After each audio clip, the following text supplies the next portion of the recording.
Iamotep Ankh Oudja. Oudja Seneb.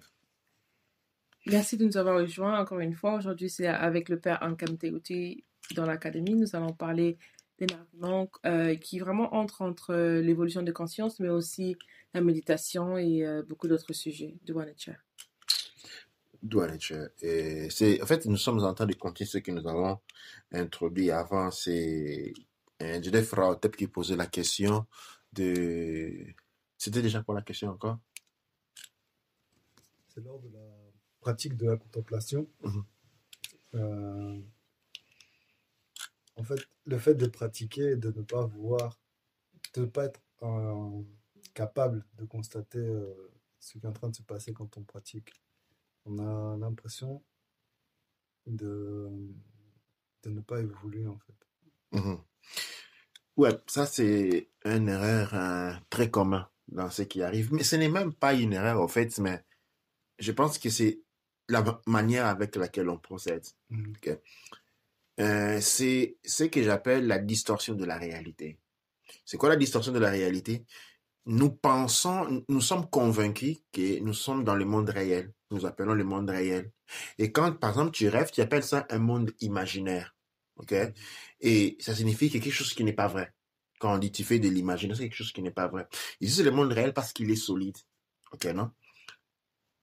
Or, ce monde n'est pas plus réel que le monde des rêves.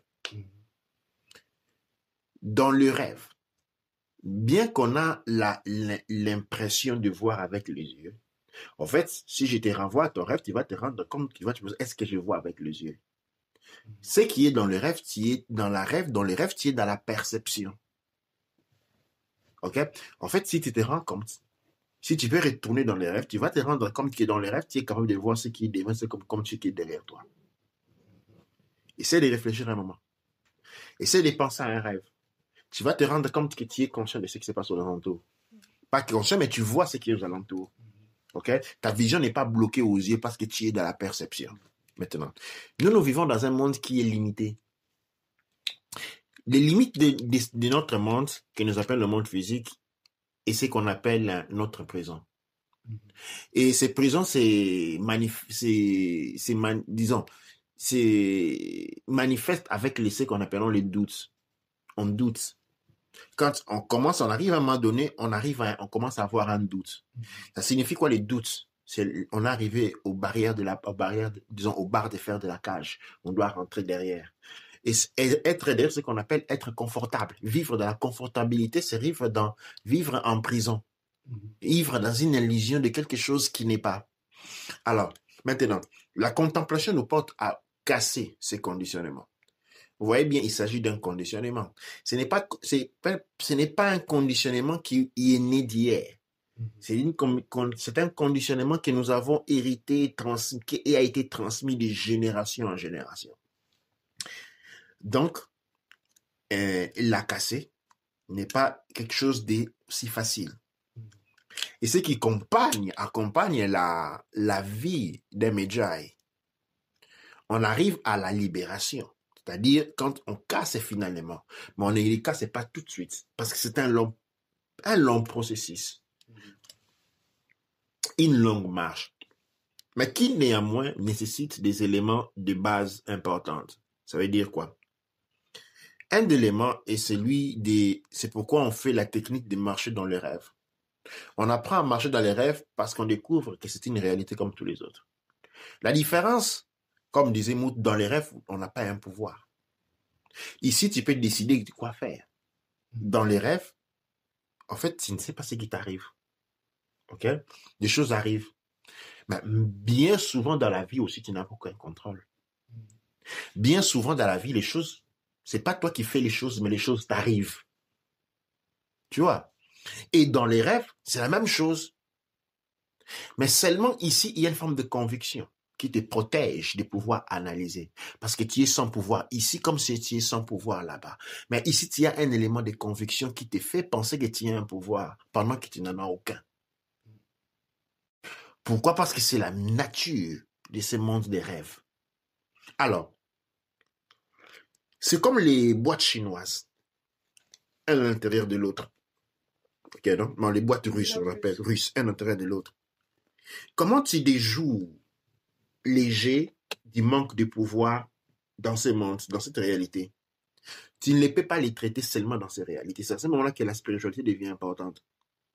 Pour résoudre les problèmes que l'on vit dans l'expérimentation sur ces plans ici, eh bien, tu dois résoudre aussi ce qui est dans les autres plans. Ça signifie, en modifiant ta conviction autour de la réalité dans laquelle l'on vit sur ces plans ici, elle modifie la réalité qu'il y a aussi là-bas. C'est pourquoi on a la contemplation. Pendant la contemplation, ça signifie quoi la contemplation? On fixe la vie sur quelque chose.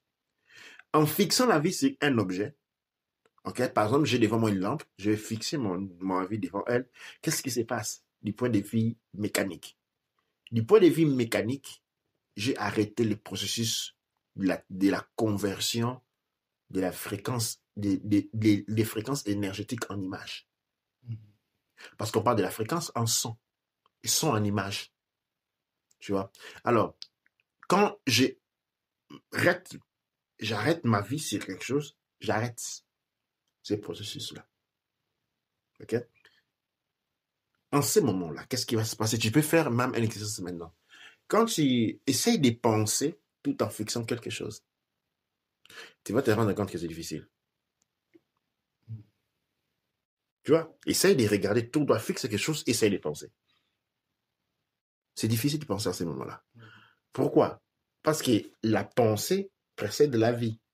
La pensée, c'est les mécanismes qui se trouvent au milieu et entre l'énergie et la réalité physique. Quand j'arrête mes yeux sur un objet, en fait, c'est-à-dire, c'est comme si j'ai fermé la machine, j'ai arrêté la machine. En arrêtant la machine, la pensée non plus ne fonctionnait pas. Ah, c'est à ces points-là qu'est la différence entre pensée et imagination. L'imagination et la pensée, c'est pas la même chose. L'imagination, je l'ai dit, c'est les pouvoirs et les créations. OK? Maintenant, la pensée, par contre, c'est un mécanisme de transformation. OK?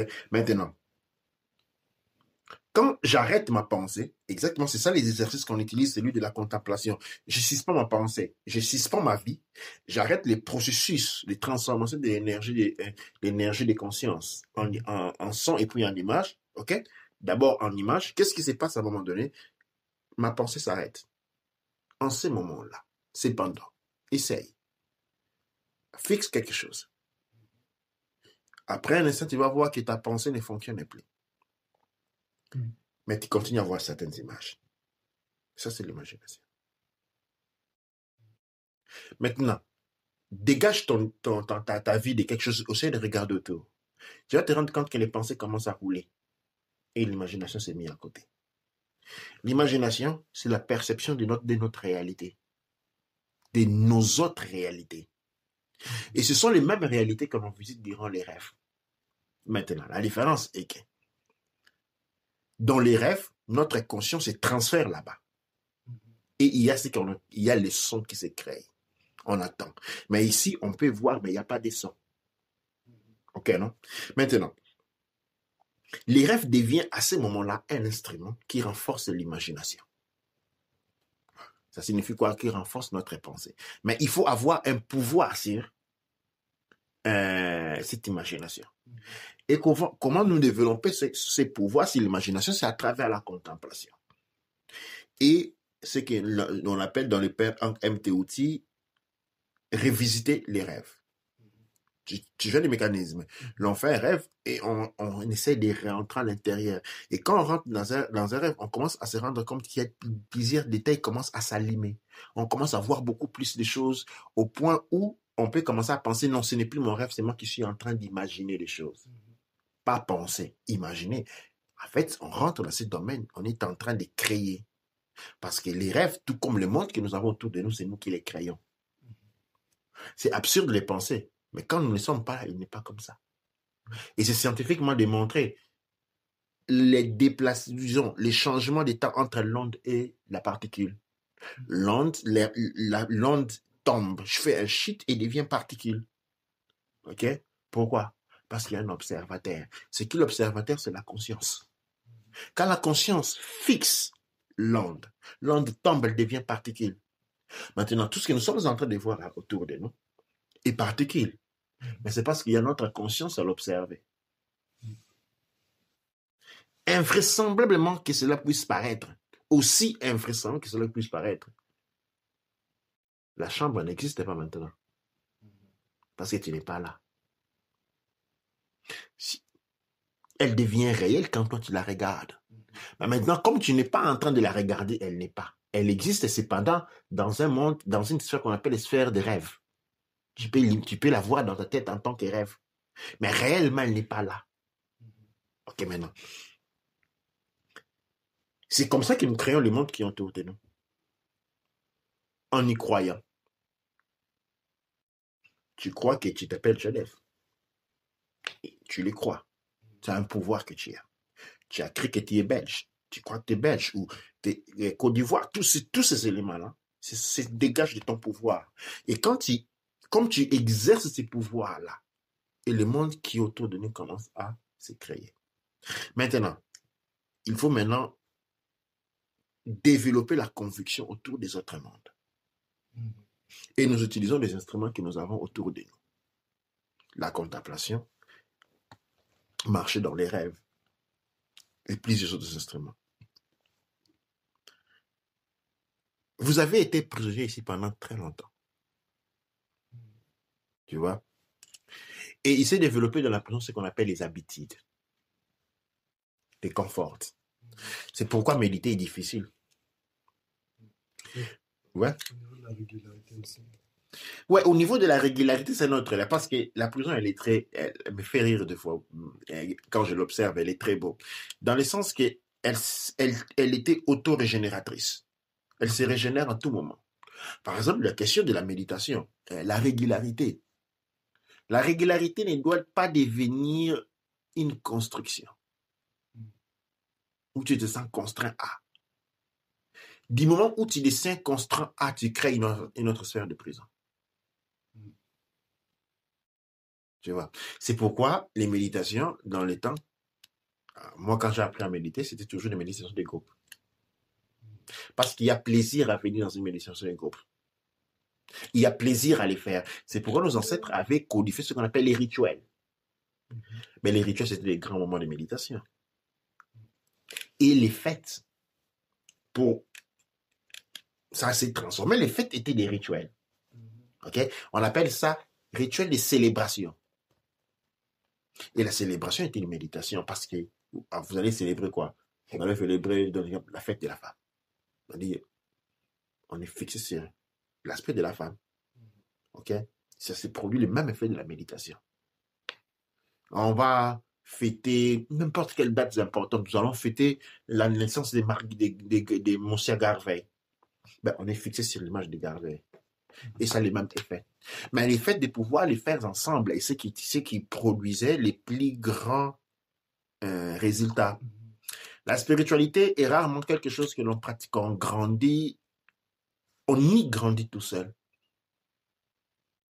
Pourquoi? Parce que les pièges du monde dans lesquels nous trouvons vont se retourner autour de toi. Mais quand vous êtes 10, il ne peut pas se retourner autour d'une personne parce qu'il y a une personne qui porte toujours dans une direction différente. Et c'est pourquoi dans la méditation, il est insisté comme dans les pratiques même de la contemplation, on prévoit toujours des horaires où on les fait en groupe, c'est les meilleurs. On peut avoir des méditations seules quand on a un grand niveau d'énergie qui nous permet de les faire parce qu'il faut avoir ces grands niveaux d'énergie. Sinon, la plupart des personnes, dès que tu t'assois pour méditer, tu ne vois pas l'heure de te lever. Tu vas en finir au plus vite. Ok, non? C'est comme si des heures ne passaient plus. C'est pas ennuyé, mais comme si un peu ennuyé. Tu ne vois pas l'heure de finir. Et tu vas te rendre compte que tu dis, bon, j'ai fait 30 minutes. Quand tu vas te rouvrir les yeux, tu vas te voir la montre, tu n'as qu'à fait 7 minutes. Ouais, c'est parce qu'il n'y a pas d'énergie. Et l'énergie est générée à ce niveau-là par les groupes. C'est seulement après avoir généré autant d'énergie qu'il pourrait être en mesure de rester pendant une heure de temps sans te penser que tu as été pendant 10 minutes. Ce n'est pas une question de conviction. C'est pas une question de volonté des fois, c'est une question de disponibilité d'énergie emmagasinée dans une personne. Je l'ai fait parce que j'ai médité avec des millions de personnes. Tu vois, là, j'ai participé à des méditations de 500 personnes, 600 personnes, et pas beaucoup de fois. Ce qui me permet d'avoir emmagasiné ce grand potentiel énergétique et je peux rester en méditation pendant très longtemps. Ça, c'est la seule moyen où on y arrive. C'est intéressant que tu expliques ça comme ça parce que surtout la partie où tu dis que tu as médité avec plusieurs personnes pendant beaucoup de temps et ce qui fait que tu arrives maintenant à méditer facilement parce que c'est un peu comme si c'est un mythe qui s'explique finalement parce que c'est vrai que faire la méditation c'est intéressant et ça dépend de ce que tu es en train de faire, ça dépend de la zone où tu te trouves ou de ce qu'il y a. Dans certaines périodes, c'est plus facile à le faire. D'autres périodes, c'est plus dur. Parce que, par exemple, pour moi, des fois, je vois ça comme un moment où je viens en contact avec moi-même. Où c'est un moment de relaxation, c'est un moment de respiration. Donc, c'est un petit moment pour moi. Et comme j'ai aussi une très bonne imagination, des fois, je vois ça comme un moment pour explorer mon imagination et voir qu'est-ce qui peut être créé. Mais il y a des moments où, dès qu'on commence, on commence à voir on commence à voir comme des yeux qui nous regardent pour dire on va finir quand? On va finir quand? Quand est-ce qu'on va Ça, c'est partir? l'énergie. Quand est-ce qu'on va partir? Tout, c'est la compréhension. Quand tu comprends que c'est une question de vie d'énergie, ça devient compréhensible. C'est une question de vie d'énergie. Tu sais, c'est marrant en disant ça pour ceux qui ont joué au jeu Sims. Le jeu Sims, ça a montré comment dans le jeu Sims, il y a pratiquement un avatar. Et l'avatar, il doit faire 4 besoins principaux: manger, socialize, donc parler avec d'autres personnes, boire et dormir. Donc souvent il y avait manger et boire, c'est le même. Il y avait le besoin d'être avec des amis et puis il y avait le besoin de se laver, l'hygiène. Donc si un niveau était bas, on pouvait aider le Sims, on pouvait le faire, on pouvait l'aider pour surmonter ça. Donc par exemple, si le niveau de faim était trop bas, souvent ça peut tuer la personne. Mais par exemple, si le niveau d'hygiène était trop bas, ça voulait dire que le niveau de socialisation aussi descendait parce qu'il ne voulait plus être en présence avec les personnes. Il ne pouvait pas dormir, il ne pouvait pas faire autre chose, donc il fallait le faire manger rapidement. Mais en même temps, il y avait des moments où tous les niveaux descendaient complètement. Et donc, il était fatigué, ou bien 2 niveaux ou 3 niveaux descendaient tous, les barres étaient très basses pour tout. Maintenant, ce qui se faisait, c'était que même s'il était fatigué, et que tu pars lui mettre au lit pour dormir rapidement avant de manger, il va se réveiller pour aller manger lui-même. Et dès qu'il commence à manger, il a envie d'aller se laver. Et dès qu'il commence à... Et puis après, il mourait parce que c'était comme si... Surtout moi, j'aimais voir ça parce que tu vois, vraiment, c'est une personne qui est... Il sait pas, il avait cette sensation-là. Et c'est marrant parce que comme tu parles de la méditation, il y a des moments où je me mets à méditer, mais j'ai l'impression que même dans mes pensées, c'est un peu... Ça vient ici, ça vient ici, ça vient là. Donc, c'est comme si ça attend à différentes pensées ou différentes choses que j'ai pensées pendant la journée. Donc, ça peut être une préoccupation, ça peut être une projection, ça peut être quelque chose à faire demain, ça peut être quelque chose de positif des fois même. Donc, tu as quelque chose de négatif, positif. Et donc, ça part dans toutes les directions. Mais effectivement, c'est comme tu expliques. C'est vraiment pour aider les gens à avoir une compréhension visuelle. C'est vraiment, ça nous revient à ce sim ou cet avatar qui quand tous ses besoins essentiels sont très bas, donc quand il n'a pas d'énergie, quand il est fatigué, quand il a faim, effectivement, il ne pourra pas faire la tâche dont il veut faire. Donc, ce qu'il fallait faire, c'était de préparer la journée en fonction qu'il ne puisse pas arriver à ce niveau-là. Le but, au fait, c'était d'être sûr qu'il n'arrive pas au niveau où il n'y avait plus d'énergie du tout. Donc, il n'y avait plus d'énergie dans les barres principales. Oui, absolument. Juste afin de commencer, de continuer, un déterrant innet, un coup de pouce pour les personnes qui vivent comment on dit, l'ansia, comment on dit en français, l'anxiété qui porte à ne pas méditer. C'est lui, comme je dis déjà, j'ai parlé avec Jodef, c'est d'ouvrir les yeux et de fixer un objet. Ça arrête les pensées, tout de suite, immédiatement. OK? Et l'exercice qu'il pourrait faire, c'est celui de fixer un objet. Je sais que méditer avec les yeux ouverts, c'est pas quelque chose de facile. On peut fixer un objet pendant un temps en se concentrant sur sa respiration. Et dès que les images sont fermées, c'est plaque. On peut refermer les yeux et retourner en méditation. Des fois, la méditation, on peut procéder en phase. Des fois, on peut être assailli par une grande quantité d'images parce que tout simplement, l'espace où tu es traversé par un autre être qui est en train de penser. Ou admettons, par exemple, là où tu es, dans une autre dimension, c'est un stade de football. Et pendant que tu es en train de méditer, eh bien là, il y a un match de football. Toutes ces pensées transitent. La pensée n'a pas de barrière.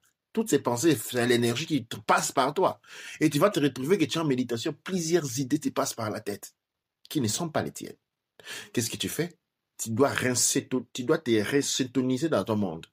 Tu ouvres les yeux, tu fixes un objet. Tu annules cela. Ça signifie que tu as changé la fréquence de la radio. Quand tu fermes les yeux, tu vas peut-être te retrouver dans ce monde-là. Cette énergie-là commence à connaître une déviation. Ça, c'est une technique que l'on donne comme ça pour comprendre et pour aider dans ces cas-là. Alors, cependant,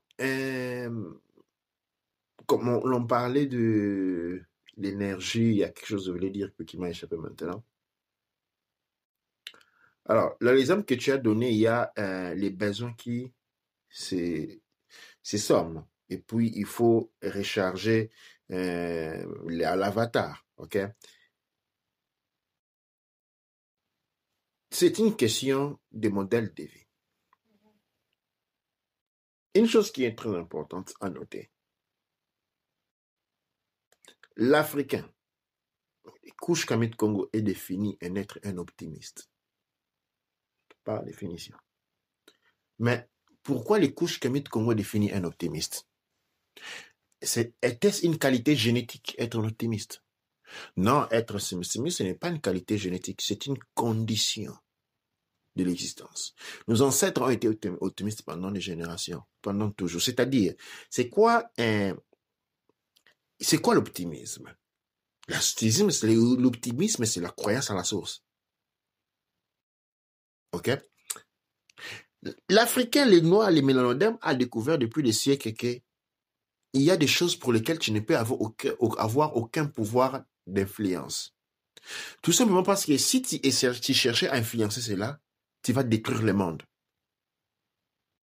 OK? Ta protection est garantie par les créateurs. Ton avenir est garanti par les créateurs. OK, non? Et le créateur fait son travail.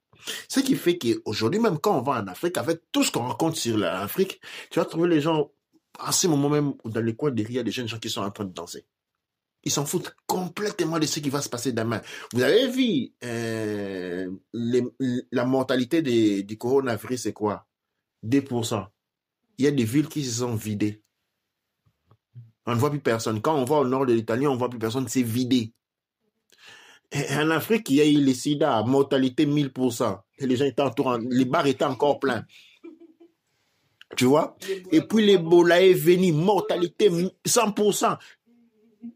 Tu sais pourquoi? Parce qu'on ne pense pas à la mort, parce qu'on ne pense pas au futur en soi pour soi. OK? On peut y penser, mais elle ne nous dérange pas. On n'est pas là à penser, je vais me faire une assurance de vie comme ça, quand je meurs au moins, on va bien m'enterrer. Non, ça ne nous intéresse pas. On donne cela au créateur. Et quand maintenant, on vit les couches Kamit Congo est apte à la méditation. Parce que la méditation, c'est une étape d'évolution. C'est quand on s'est débarrassé des frustrations et on a accepté le créateur en soi. Pas un mot comme l'on dit. Non, rien à voir avec ça. C'est une attitude. C'est lui qui vit qui vit sur les traces de la source, se démontre pas par sa bouche, par ce qu'il dit, mais par l'attitude dans la vie. C'est un modèle de vie, un modèle initiatique. Dans l'initiation, du jour pour jour, il y a l'acceptation du pouvoir de la source. Le pouvoir de la source garantit les futurs, garantit la prospérité et nous travaillons physiquement. Nous ne nous préoccupons pas, mais nous travaillons. Je n'ai pas dit qu'on doit dormir par terre et commencer à prier. Non, on travaille, mais on ne se préoccupe pas de ce qui va arriver demain. Ce qui crée une certaine prédisposition. Maintenant, qu'est-ce qui se passe? Depuis l'esclavage à la colonisation, nous sommes passés à travers une reprogrammation, une resyntonisation dans le modèle de vie occidental qui est basé sur les préoccupations. On se préoccupe de demain, on va manger, on va pas manger, on va avoir coronavirus ou pas. Toutes ces préoccupations-là créent une frustration et créent en nous, dans l'être, dans tout autre, un océan de pensées. Un océan de pensées que l'on peut, à défaut, croire que c'est ses pensées. Ce n'est que l'expression de sa peur. La peur du demain. Et cette peur-là devient un déterrant parce qu'elle va dans le sens contraire de l'évolution de la conscience. La peur va dans le sens de l'évolution et de la mise en garde de l'ego. Et là, ça devient un problème quand on doit unir les mondes intérieurs et les mondes extérieurs. L'union du monde extérieur et l'extérieur demande l'élimination de l'ego et donc de la peur et de la frustration ensemble. C'est-à-dire, dans la méditation, il faut adhérer non à une pratique méditative. Il faut adhérer à un style de vie. Et le style de vie est celui basé sur l'optimisme. L'optimisme, ok, est la plus grande forme de croyance au Créateur qui existe. C'est ça l'optimisme. L'optimisme est la plus grande forme de croyance au Créateur, à la source, à son pouvoir. Et l'optimisme garantit les voies de l'âme. Parce que la méditation, l'introspection, tout ce sont différentes voies de l'âme. Mais ils doivent être garantis par un optimisme, c'est-à-dire une croyance. Un optimisme est un croyant à la source. C'est ce qui donne la condition, c'est ce qui est une condition essentielle pour arrêter les flots qui en nous et pour fixer le monde. Le monde que nous voyons n'est pas ce qui est. Le monde qui est la notre condition intérieure. Alors, quand nous posons la question, comment est-ce ce monde? Nous nous posons une fausse question. C'est une question qui n'a pas de réponse et qui n'en aura jamais. La question que nous devons nous poser plutôt, comment sommes-nous de l'intérieur? On doit rentrer dans une introspection inutile intérieure de soi pour comprendre la nature du monde dans lequel l'on vit. Parce que notre monde est une expression de ce que nous sommes. Et là, quand on comprend cela, on rentre maintenant dans l'âme. Et à ce moment, toute la méditation, l'introspection, les ritualistiques commencent à avoir un sens important. La méditation est un rituel. OK? Et les rituels ne se font pas tout seuls. Maintenant, quelqu'un va me poser la question, mais tu te réveilles la nuit pour faire les rituels, pour méditer tout seul. Qui te le dit que je les fais tout seul? Parce qu'on n'est pas tout seul. Je m'aligne avec toutes les autres consciences appartenant à ces règnes ou d'autres zen qui méditent. Et je m'associe à leur chant de l'unisson. Allons sur ta vision. Avant, tu m'as dit que quand tu essaies de faire la contemplation sans lunettes, tu vois des boules de feu, des boules noires avec des flammes à l'intérieur. Et je te dis que les problèmes qu'il y avait à ce point-là et que tu considères cela comme une vision, on dit distorta, comment on dit, distortion in vision, une vision tordue. Tu voudrais que la vision soit une flamme que tu puisses observer. C'est ça le point de départ. Le point de départ, tu dois accepter cette vision-là comme partie intégrante de toi. Toutes ces différentes bulles qui bougent, que tu vois, ces flammes qui bougent, ce sont les différents aspects fractales de ce que tu représentes. Maintenant, la question que tu vas me poser immédiatement après, c'est mais comment je vais le faire?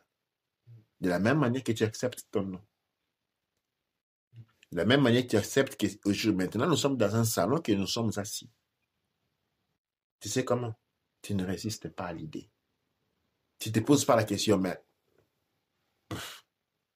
peut-être c'est même pas vrai. Tu te poses même pas la question. Tu l'acceptes. Ça c'est un autre élément. La plupart des gens, vous serez ici, vous résistez à la vie. Parce qu'il vous a été déjà dit comment la vie devrait être. Vous avez des idées préconçues, ce qui devait être les choses. Et quand il ne se présente pas comme ça, vous vous rigidissez, vous devenez résistant. Ça, c'est vivre en contre-courant.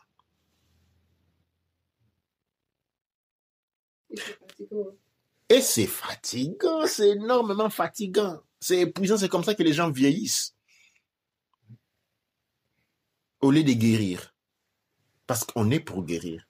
En même temps, j'ai envie d'ajouter aussi que on a enlevé la vision optimistique aux couches comme le Congo à l'Africain. Mais en même temps, on lui a donné cette vision qui est de... Il y a une chanson qui dit « Jesus take the wheel ». Donc, de donner le volant à Jésus pour qu'il puisse conduire notre vie au courant de ce qu'il veut faire, lui et ses amis. Donc, le point, c'est que pour beaucoup de personnes, on nous apprend ça à l'école, de laisser, entre guillemets, Dieu prendre le courant. Mais la seule chose, c'est que on n'accepte pas son propre courant. On n'accepte pas sa vision de faire des choses ou sa vision de voir les choses. Et il reste qu'à voir à l'école. Déjà, on nous apprend tous à nous habiller de la même manière, d'avoir les mêmes vêtements et de tous ressembler. Mais qu'est-ce qu'on observe? On observe que même dans les écoles qui sont le plus strictes possible, où toutes les uniformes sont produits par les écoles, où il n'y a même pas de différence quelconque sur comment l'uniforme doit être porté, on observe quand même une diversité de manières de vivre et de courants différents. On voit chacun avec son courant de vie, la manière de s'en porter. Mais en général, le problème, c'est que la difficulté d'accepter son propre courant. Oui, absolument. L'école, c'est une des figures un des éléments les plus négatifs ou des systèmes les plus puissants dans les maintiens de la prison après la religion. Parce que l'école, tu les commences à 7 ans, ou peut-être un peu moins. Mais à l'église, tu commences à y aller. Des fois, les pasteurs, quand tu es né là-bas. Quand tu es né, il y a les pasteurs qui sont déjà présents. L'école, eh bien, tu vas à l'école, on te dit, il y a un banc, tu dois t'asseoir. OK?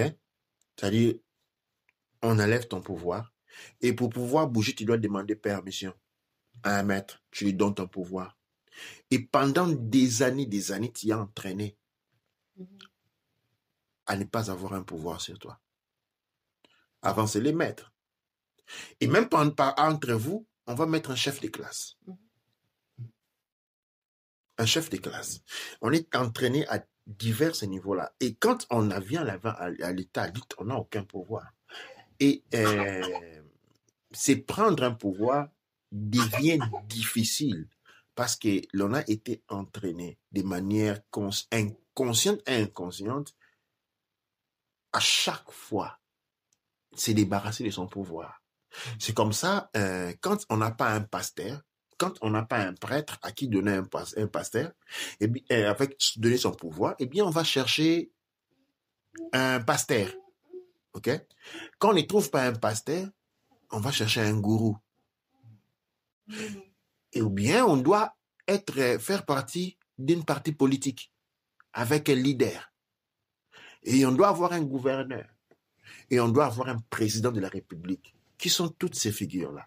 Eh bien, toutes ces figures-là ne sont pas là sont là pour gérer nos vies dans la manière où nous leur donnons notre pouvoir. Parce que nous avons été appris à ne pas savoir nous gérer.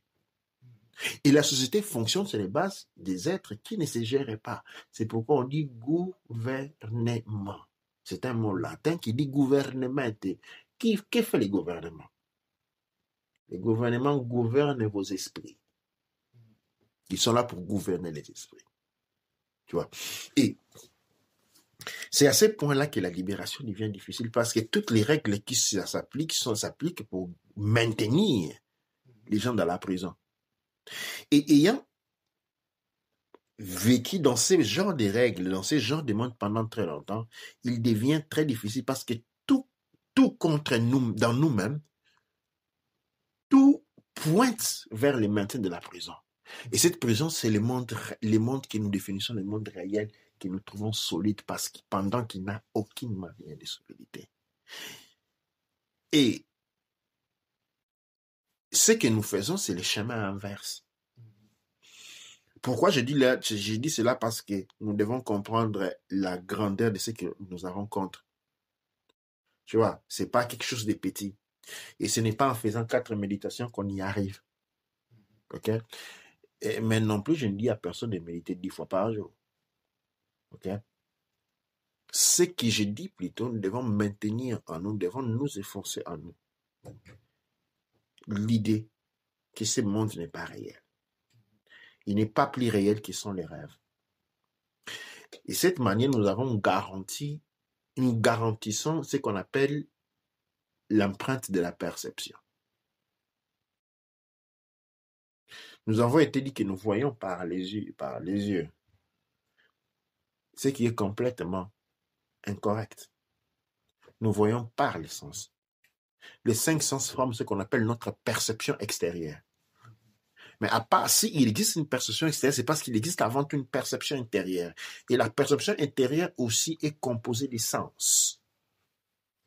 Il y a les sens. La perception intérieure que nous appelons la clairvoyance, la clairaudience. Ce sont des sens qui sont présents en nous. Et que nous devons apprendre à contrebalancer. Donc, la démarche intérieure introspective qui nous avons délimité maintenant, se réalise à travers la méditation, les rituels, et les méditations sont rituels. Les célébrations font partie de ces mécanismes. Les fêtes font partie de ces mécanismes. Malheureusement, aujourd'hui, on a grandi dans l'idée que la fête, c'est pour se divertir, pour se relaxer. Non, ce sont des rituels. Tous ces éléments-là servent à une seule chose, sortir de l'emprisonnement. OK? Tous ces éléments doivent être pris en considération et introduits dans un modèle de vie. Parce que l'idée aujourd'hui, c'est laquelle? Bon, je fais un cours de yoga les soirs, c'est bon pour ma santé. Je vais faire des méditations, comme ça au travail, je ne me fâche pas. Et c'est bon, c'est ma spiritualité.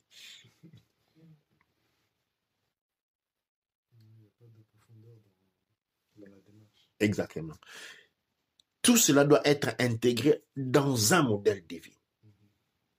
Et quand on a ces éléments-là ensemble, la libération devient certaine et plus accessible.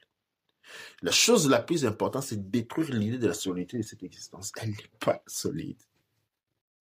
Et nous ne vivons pas seulement ici. Honnêtement, c'est la vie. C'est quoi la vie? La vie, ce n'est pas l'acte de respirer. La vie, c'est la conscience. Être conscient, c'est ça la vie. OK, non? Et on dit en fait, la vue, c'est du voir. Et celui qui voit, c'est celui qui est conscient, parce qu'il voit. Mais ça signifie quoi? Voir. Voir, c'est lui qui est en train de transformer l'inconnu au connu. Passer de l'invisible au visible. OK? Et donc, c'est quoi la vie? C'est la vie. La vie, c'est l'expression de la création. C'est la créateur lui-même. La vie n'a rien à voir avec respirer. Quand on n'est pas maître, ce que Fundishi appelle être maître de son propre navire. Comprendre au fond de ces mécanismes de création qui nous affectent chaque jour, dont nous sommes chaque jour. C'est ça la vie. Parce qu'une personne qui n'est pas consciente de ces mécanismes-là n'est pas en vie. La vie n'a rien à voir avec respirer. La respiration, c'est une caractéristique propre des êtres mobiles. Seuls les êtres mobiles respirent. L'arbre est en vie. Il y a quelqu'un qui va discuter le fait que l'arbre soit en vie. Mais il n'a pas de nez. Il ne respire pas. Mais il est en vie. Les pierres sont en vie. Observons au microscope, on observe des mouvements de chaleur, des diffusions de chaleur. Mais il ne bouge pas. Il ne respire pas. OK? Et l'on dit, quand tu tombes sur ton lit comme ça, tu ne bouges plus, tu es mort. Mais non, il y a des... Tu vois cette idée-là? La vie, ce n'est pas les mouvements, ce n'est pas la respiration. La respiration, c'est une caractéristique des êtres mobiles. OK? La vie, c'est la présence de la conscience qui se manifeste à travers une transformation modulatoire, c'est-à-dire transformation de l'énergie de la conscience en son et puis en image, ou à travers des expressions des manifestations thermodynamiques, c'est-à-dire l'expression du chaleur et du mouvement. C'est ça la vie. Et maintenant, quand nous prenons toutes ces notions que nous sommes en train d'énoncer, nous mettons ça à l'intérieur d'un modèle de vie et d'une perception de notre réalité de chaque jour, eh bien, nous sommes à 2 mètres de sortir de la prison. Mais il y a des efforts. Et l'ennemi le plus grand à ce point-là, c'est les doutes et les questionnements intérieurs. Les questionnements intérieurs. Pourquoi? Parce que ça, c'est un mécanisme de soulagement des rigidités que nous sommes construites. Ces rigidités que nous voulons justifier on les appelle, ce sont... c'est un mot qui m'échappe. Ça va revenir. Nous justifions ces rigidités-là en appelant savoir ou bien c'est ma réalité ou la manière avec laquelle je suis. Il y a un mot qui est en train de me dire. Les points de repère. Ce sont mes points de repère. Il n'y a pas de point de repère. Il y a un seul point de repère, c'est la conscience divine. L'identification à la conscience divine en nos cas. C'est le seul point de repère. Les restes n'existent pas. Ce sont des justifications que nous nous donnons. Donc, tu vois, pendant que les gens pensent que la méditation est quelque chose de très difficile, moi, je trouve que la chose la plus facile, la méditation, c'est parce que les chiens, ils les touchent en méditation. C'est pourquoi ils ne se posent pas de questions. Les chats, il est toujours en méditation. Quand ils trouvent à manger, ils mangent. Quand ils ne mangent pas, ils s'en foutent. Quand ça grogne un peu plus, il va faire la chasse. Mais quand il va faire la chasse, il ne se pose pas. Est-ce que si je rencontre un gros serpent qui va me tuer, comment je vais faire? Non, non, non. Il se lève, il va en chasse. Quand il a fini, il rentre en méditation.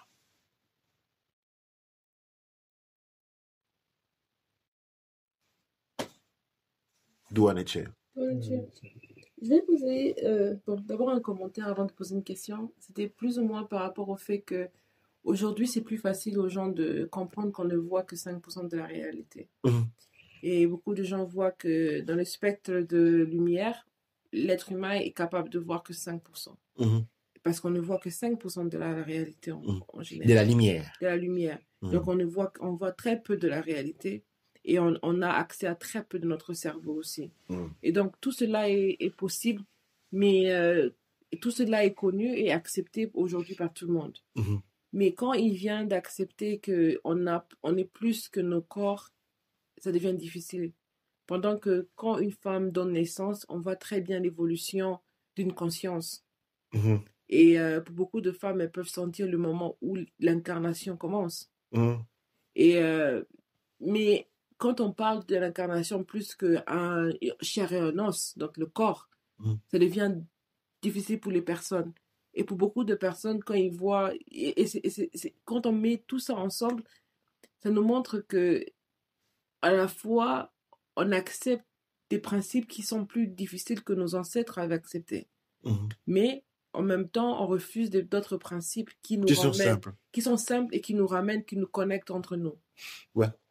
On oublie que la complexité est une somme arithmétique ou additionnelle de simplicité. On ne se rend pas compte, pour comprendre une complexité, il faut prendre un ensemble de simplicités et l'étudier. À la fin, c'est une sommation fractale. Okay?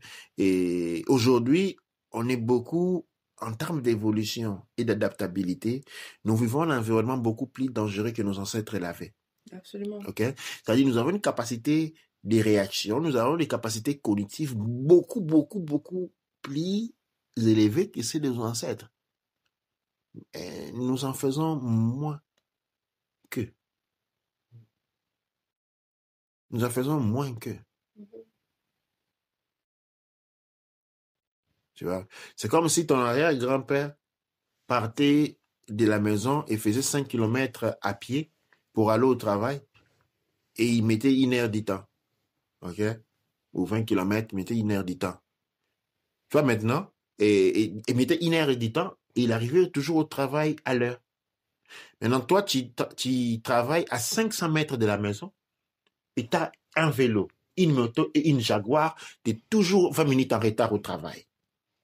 C'est la réalité d'aujourd'hui, en fait. C'est la réalité d'aujourd'hui.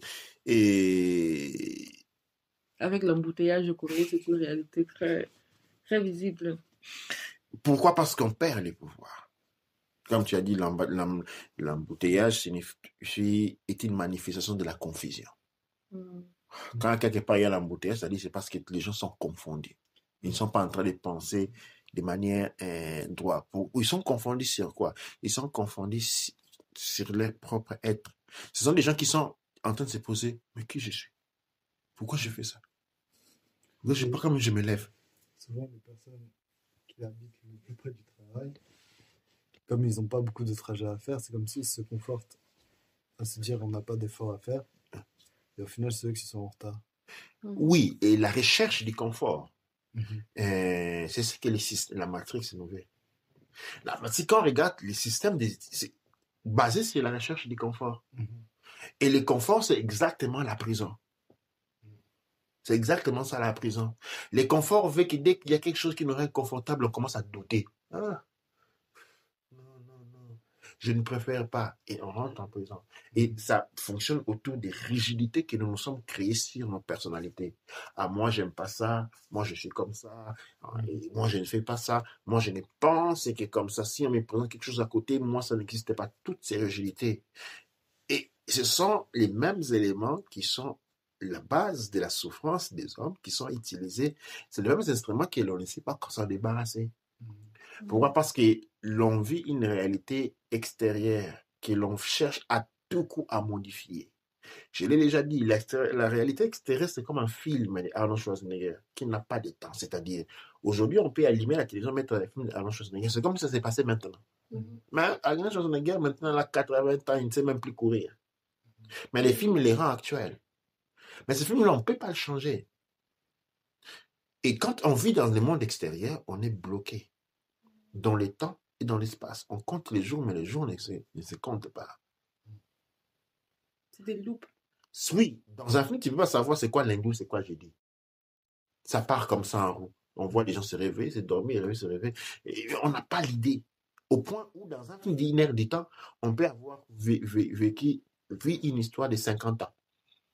Absolument. Et tu sais que pour ton cerveau qui regarde un film, 50 ans se sont passés. Tu connais comment fonctionne le cerveau. Il prend la réalité pour tout de suite. Quand tu regardes un film qui a duré 4 heures de temps et que dans ce film-là, il y a 50 ans, il y a 4 générations qui sont nées morts, pour ta tête, c'est vécu ces 40 ans. Là. Et quand tu demandes à ton cerveau quel âge tu as, tu vas t'étonner de l'âge qu'il va te donner. Il va faire la somme de toutes les films que tu as vus. Mais oui. Tu vas faire la somme de toutes les films que tu as vus. Il va te répondre il y a au moins 7750 ans. Wow. De l'expérience, ça c'est l'âge de l'expérimentation accumulée par les cerveaux.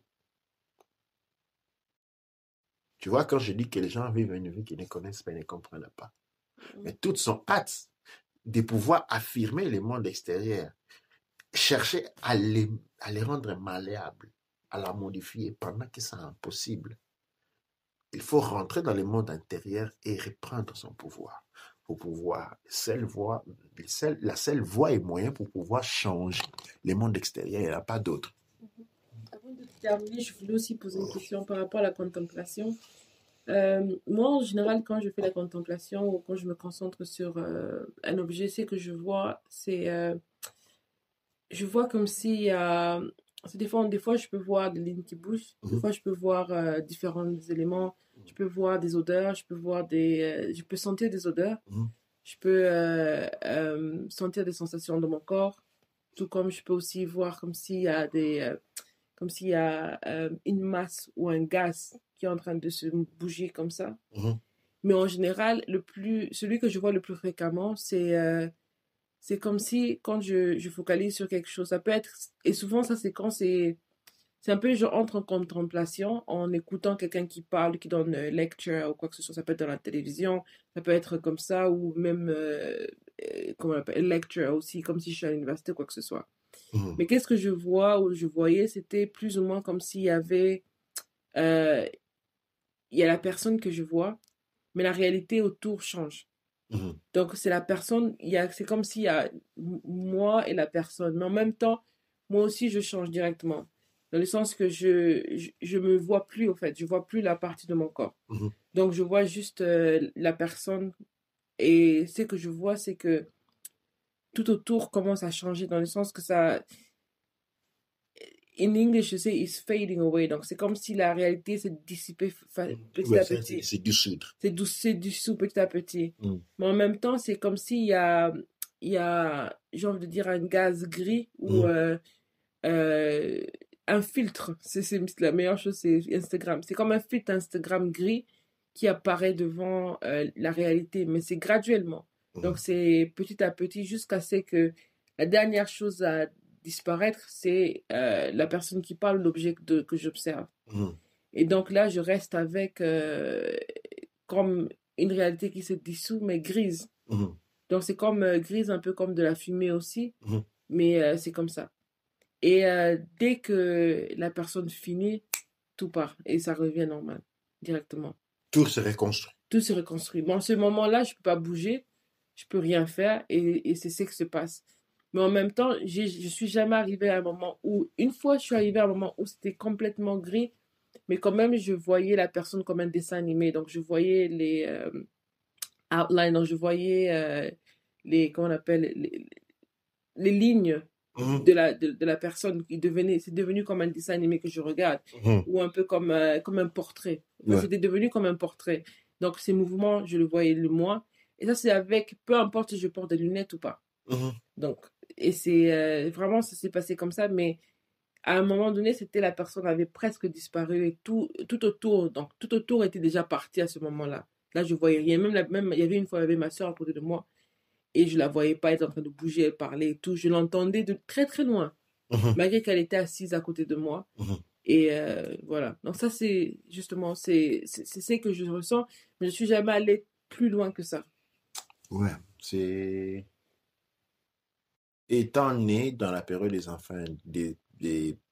enfants indigos, et ça, c'est ce qu'on appelle la astum, le pouvoir de conditionner les fréquences.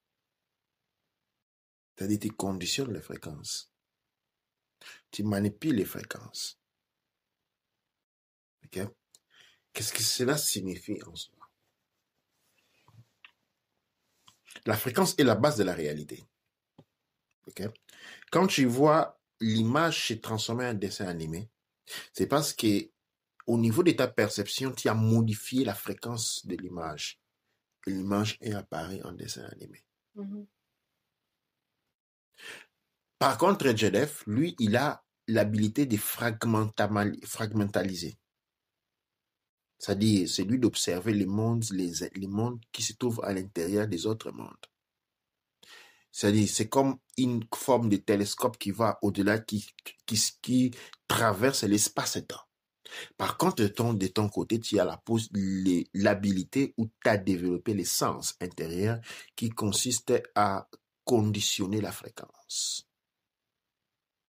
Maintenant, ce sont les habilités avec lesquelles vous êtes né, vous êtes passé complètement à côté toute votre vie. Et comme je dis, toute notre vie, c'est une manière de dire, parce que quand je dis un cerveau, combien d'âge il y a, vous allez être étonné. Si on fait des thérapies d'hypnose maintenant, on demande à chacun de vous quel âge, on demande au cerveau, parce que ça, on peut dire à l'âme de nous dire quel âge il a, ils vont nous dire un âge, on peut demander à l'esprit de nous dire quel âge il a, c'est là son âge, ok? Et l'esprit et l'âme ont des paramètres différents, qui ne tiennent pas à nos calendriers, mais un élément qui tient à notre calendrier, c'est le cerveau. Parce que le cerveau commence dès les jours de notre naissance à fonctionner. Et lui, il fonctionne avec le calendrier que nous adoptons. Et quand on demande à notre cerveau quel âge il est, il va être étonné, il va parler en termes de 5 000, 7 000, 10 000 ans. Ça dépend de combien de temps tu as passé devant une télévision.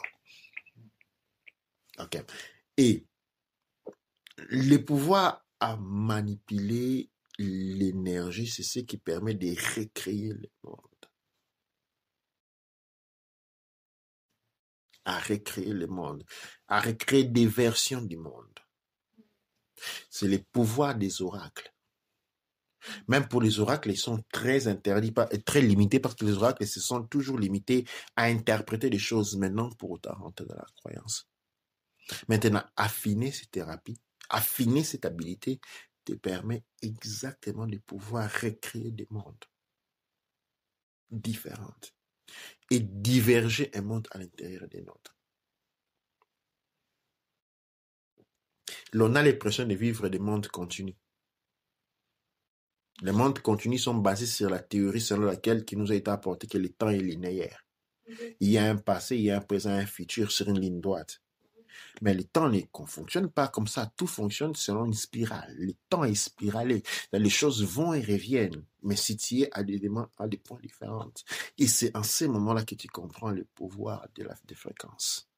C'est comme on parlait de... On a fait une vidéo, et je pense il y a 1 année ou 2, ou même 3, où on parlait de l'effet Mandela. Oui, C'est exactement. l'effet Mandela dans le sens où il y avait des personnes qui savent avoir connu la mort de Mandela quand on l'avait arrêté quelques mois plus tard ou quelques années plus tard, il était mort. Plus ou moins comme, je pense quelques mois plus tard, comme Lumumba. Mais et ils reconnaissent qu'il y avait eu un deuil général et tout le monde parlait de ça pendant beaucoup de temps.